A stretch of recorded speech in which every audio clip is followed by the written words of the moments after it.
¿Cómo avanza el diálogo en la convención? ¿Qué preguntas surgen en la ciudadanía? ¿Qué dice la academia y la experiencia comparada? Bienvenidos y bienvenidas a Preguntas Constituyentes, un espacio abierto para dudas y opiniones sobre la nueva Constitución. Mi nombre es Ignacio Larrazábal, yo dirijo el Centro de Políticas Públicas de la Universidad Católica y hace muchos años estoy metido en la discusión de temas de descentralización. Hace casi 30 ya, lo que es demasiado.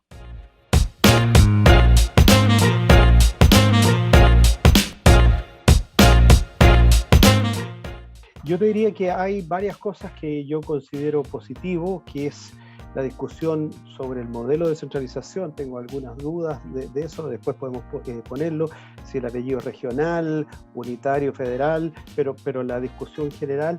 Y yo creo que hay un par de principios que yo rescato bastante. Hay un principio de equidad, porque efectivamente en nuestro país tenemos regiones y comunas que son más ricas, otras son más pobres, entonces de todos modos tiene que haber un sistema de solidaridad, de compartir los recursos, de compartir los beneficios entre todo el país. Entonces ese principio de equidad, de solidaridad y, como lo han llamado los convencionales, de justicia interterritorial, yo creo que es importante que eso esté. También creo que es bien positivo otro elemento que se ha dado, que es una discusión clásica que hemos tenido, que es la correspondencia entre competencias y recursos.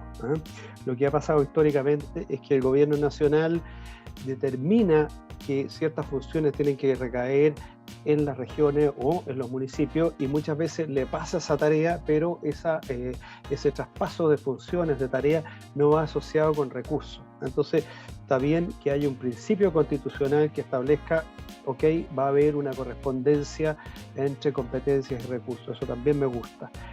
Y después hay una cuestión más sofisticada, si tú quieres, pero que es una cláusula, por así decirlo, un artículo atrevido, diría yo, que es lo que se ha llamado radicación preferente de competencias, que antes se hablaba mucho de lo que se llama subsidiariedad vertical, que es que todas las competencias partan desde abajo hacia arriba, o sea, lo que no puede hacer el municipio, que lo haga la región, lo que no puede hacer la región, lo haga el Estado Nacional. Entonces eso le da como que invierte la pirámide del poder. Vamos a ver en qué se traduce, porque todavía estamos en discusión, pero yo creo que ahí hay una cuestión bastante interesante para considerar. Yo te diría que hay esas tres cosas que son interesantes y que son prometedoras. Y también hay todo un esfuerzo de la coordinación entre los distintos niveles de gobierno. Yo creo que eso también es importante destacarlo, porque siempre va a haber lo que se llama en la literatura conflicto de competencias, de quién es la responsabilidad, del gobierno nacional, regional o el municipio. Entonces se crea una instancia para dirimir esos conflictos de competencia.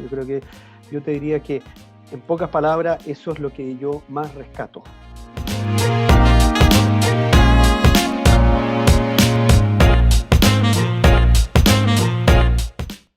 Me da lo mismo en lo personal el título que se ponga, si Chile es un país unitario, regional o federal, pero yo creo que es importante dar una señal política que estamos avanzando en términos de descentralización, y si eso significa llamar a Chile un Estado regional, no me preocupa tanto, pero subyacente a eso hay varias normas que tienen que ver con países federales. Entonces ha habido toda una discusión si es que lo que se está proponiendo es un país federal o unitario.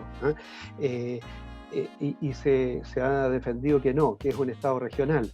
Yo te diría que la discusión sobre el nombre da un poco lo mismo, pero lo que importa es que está detrás. Y detrás de las normas yo te diría que nos estamos apareciendo bastante a un país federal, si es que se aprueba todo lo que está en discusión.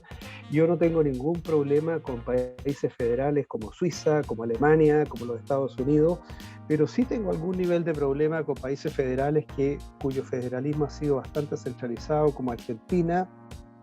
De alguna manera el federalismo mexicano tampoco es la mejor de las experiencias. Entonces creo que una estructura federal se ajusta a otra cultura. Federar es unir.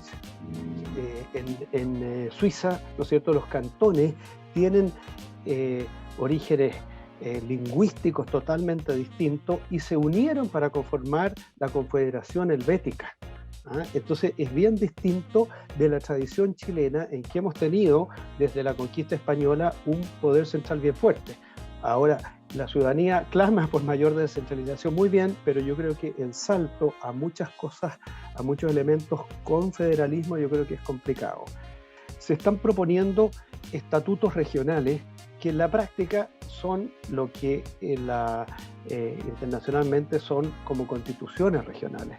Y esos estatutos regionales los aprueba la propia región y no el Parlamento Nacional. Entonces, no tenemos tanta certeza de la coherencia entre este estatuto de una región versus la región vecina o otra más allá. Entonces, de alguna manera, para los ciudadanos, es complejo desplazarse en un territorio con constituciones distintas y con estatutos distintos en la práctica, y eso es un punto a cuidar.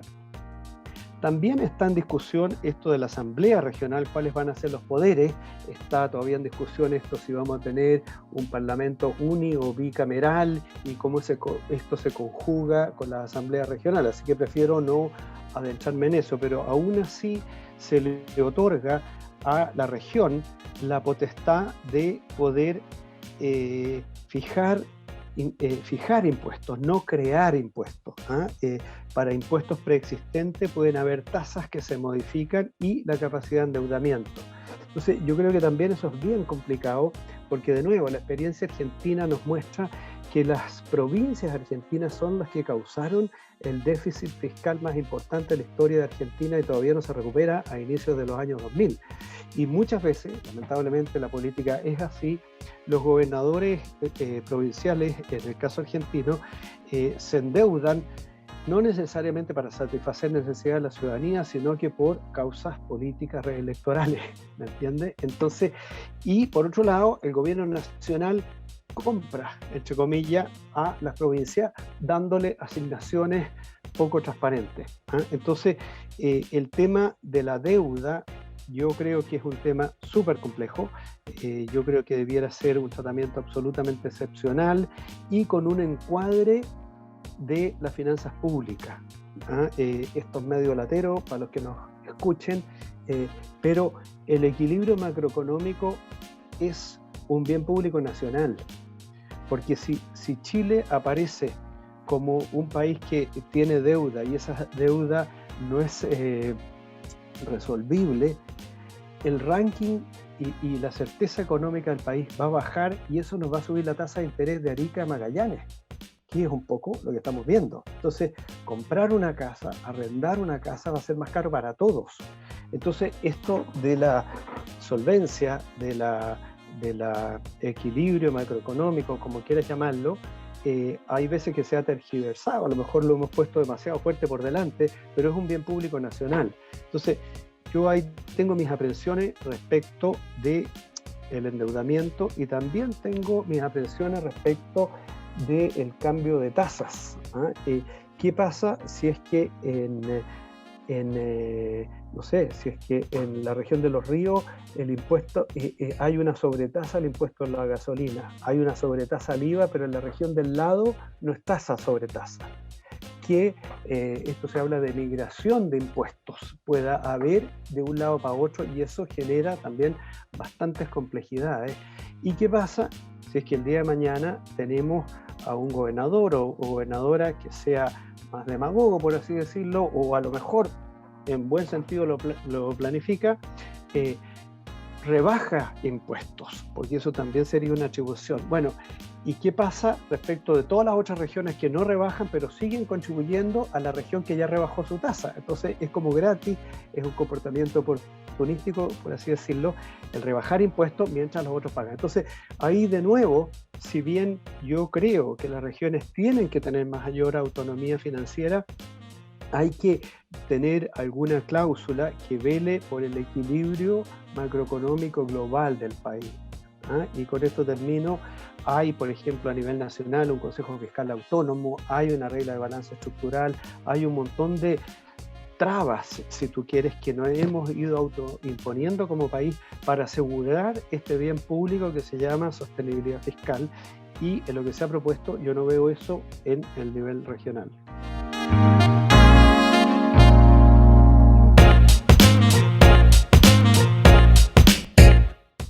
En el trasfondo, y es lo que hemos visto en Tenemos que hablar de Chile, las personas no están en esta intelectualización que yo te he hecho.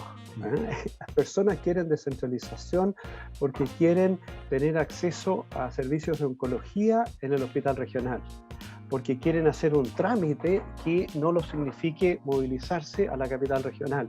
Entonces, parte de la presión, el anhelo de descentralización está en esa cuestión tan simple. Quiero que mi vida sea más sencilla y no depender de Santiago.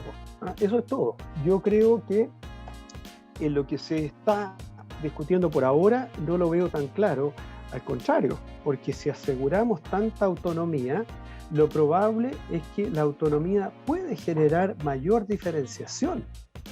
¿Te fijas? Si bien está este principio de solidaridad y equidad, en la práctica, un gobernador o gobernadora puede estar focalizado: a mí me interesa el resguardo del medio ambiente, a mí me interesa el resguardo de los derechos de la mujer, a mí me interesa el emprendimiento, y eso va a generar resultados económicos y en términos de bienestar que son diferenciados.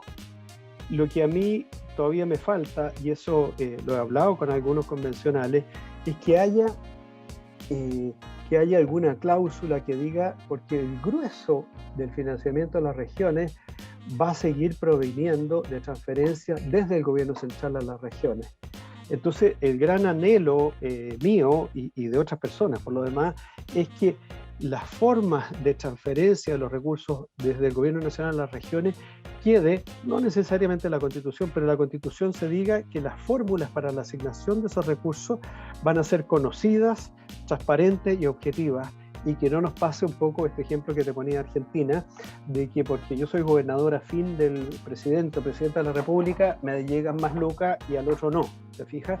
Entonces, yo creo que eso es súper importante, y que hayan ciertos fondos. Nosotros ahí proponíamos 3 tipos de fondos que respondan a ciertos criterios de convergencia, algunos a criterios más de convergencia en términos de lo que tú decías de provisión de bienes y servicios, otros más a criterios de desarrollo, otros de compensación de externalidades negativas que pueden ocurrir en la región. Entonces, esos principios, digamos, como que no lo hemos visto tan claramente reflejado en lo que se ha discutido hasta la fecha.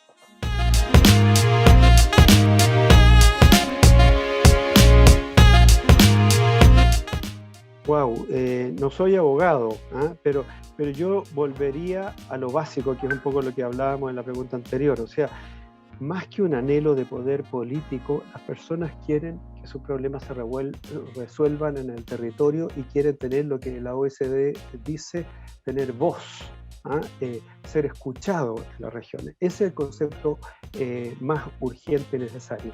Y eso significa, para mi gusto, darnos un tiempo de gradualidad.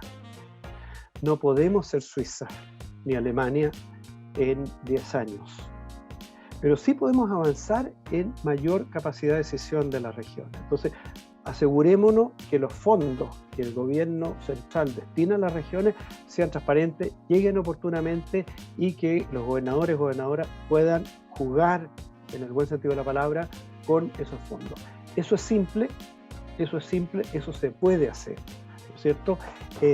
Yo te diría que ahí hay un tema súper importante que se puede avanzar rápidamente, y algo que creo que no dije, también creo que lo que está en la ley hoy día, que es un mecanismo de traspaso de competencia que es bastante alambicado, yo creo que la Constitución podría definir, y algo se está haciendo en la redacción actual, más claramente cuáles son funciones de la región, porque lo importante de la descentralización es que cualquier ciudadano o ciudadana sepa quién es responsable de cada cosa. Fíjate, lo que pasa hoy día en las ciudades, en las capitales regionales, es que una calle rota, nadie sabe quién es el responsable. El alcalde dice, no, yo no soy el alcalde, el responsable es el Servio. Y el Servio dice, no, esto es una vía estructurante, el responsable es el MOP. y a mí me importa nada quién es el responsable. Lo que yo quiero es que me resuelvan el problema, ¿te fijas? Entonces es bueno, y en eso se avanza en la redacción un poquito, pero yo creo que se podría apretar un poquito más eso, es que quede clarísimo cuáles son las competencias de cada uno, de manera tal de que tú como ciudadano o ciudadana después puedas decir, oye, esta persona no me está cumpliendo porque prometió en las calles, por ejemplo, y es su responsabilidad y no lo ha cumplido. Entonces tú puedas, entre comillas, castigar con tu voto democráticamente a esa persona o premiarla, también es posible.